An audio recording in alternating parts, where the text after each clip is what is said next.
बाल नैतिक कहानियाँ। बच्चों, आज हम सुनाने जा रहे हैं बलूत का पेड़ व नरकट के पौधे की कहानी।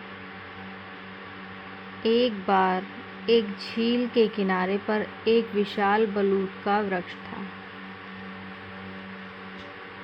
उसका तना बहुत मोटा था और शाखाएं बहुत बड़ी बड़ी थी। उसकी जड़ें धरती में बहुत अंदर तक गई हुई थी, जिनकी सहायता से वृक्ष बहुत मजबूती से धरती पर खड़ा था। वृक्ष को अपनी कदकाठी पर बड़ा घमंड था। बलूत के वृक्ष के पास ही नरकट के कुछ पौधे थे। उनके तने बहुत ही नर्म व लचीले थे।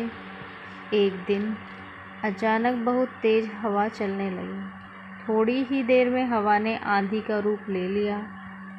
हालांकि बलूत के वृक्ष का तना बहुत मजबूत था, परंतु वह आंधी के जोर के आगे खड़ा नहीं हो पा रहा था।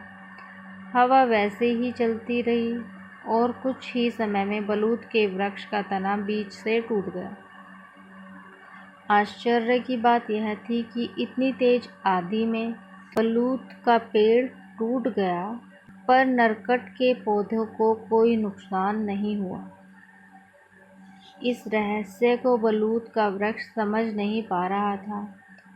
आश्चर्यवश उसने नरकट के पौधे से पूछ ही लिया, भाइयों, मैं यह जानने के लिए उत्सुक हूँ कि इतने नाजुक पौधे होते हुए भी आप इतनी तेज आंधी में कैसे बच गए, जबकि मैं इतना मजबूत शरीर होते हुए भी टूट गया।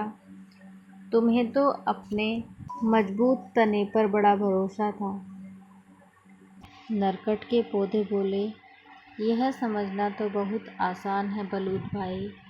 बुरा मत मानना, आपको अपनी मजबूती पर घमंड था, इसलिए आपने आंधी के आगे झुकने से इनकार कर दिया और आप पहले की तरह घमंड में खड़े रहे। यह देखकर आंधी कुद्र हो गई और पूरे जोर से चलने लगी। आखिरकार उसके बल ने आपको पराजित कर दिया।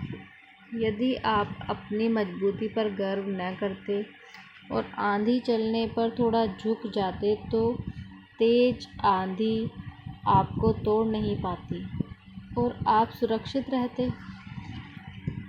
आपको हमसे सीख लेनी चाहिए। हमारे तने बहुत लचीले हैं। जब हवा तेज चलने लगी तो हमने आंधी की प्रभुता को स्वीकार कर लिया और हम उसके आगे झुक गए। इस तरह हम सुरक्षित बच गए। नरकट के पौधों की बात सुनकर बलूत के वृक्ष को अब अपनी गलती का एहसास हुआ और वह अफसोस से बोला, तुमने सही कहा, हमें कभी भी अपनी शक्ति पर घमंड नहीं करना चाहिए, वरना परिणाम बुरा ही होता है। इस कहानी से हमें यह शिक्षा मिलती है, विनम्रता हानि से बचाती है।